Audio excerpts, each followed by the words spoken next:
మరొక గొప్ప senior most దైవజనులు కృపాకర్ రావు గారు మన చెన్నైలో ఈ చర్చి కూడా వచ్చారు. వారి తండ్రి గారి పరిచయం నుంచి తెలుసు నాకు. వారి తండ్రి గారు చాలా గొప్ప సేవకులు. ఆయన వస్తువులంటే దెయ్యాలు పారిపోయాయి.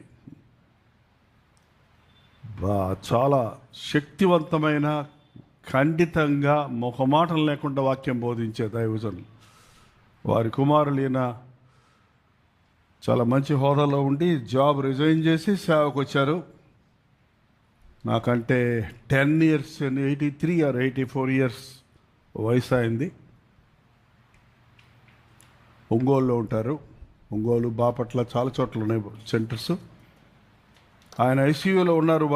1 week నుండి ప్రాణం చేయమని ఎక్కువ మన జూమ్లోకి వచ్చేవారు పంపించారు. నాకు ఇక్కడ జూమ్ ఇవ్వలేదే.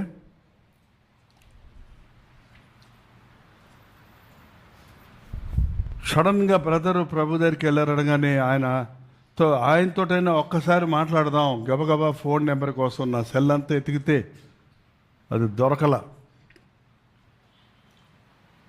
చర్చి నెంబర్లు ఎతికాము, నా సెల్ పర్సనల్ సెల్లో ఉండాలి, మరి ఏమైంది తెలియలా. ఎతుకుతూ ఉన్నా అంతలోకే న్యూస్ వచ్చేసింది.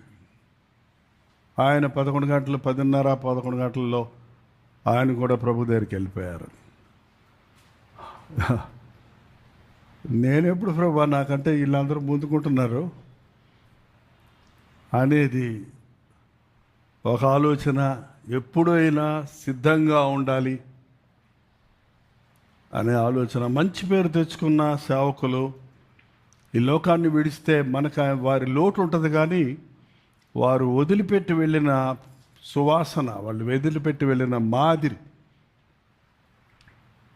ఎంత చెప్పుకున్నా తీరదు. ముఖ్యంగా మన దియా ప్రసాదరావు గారు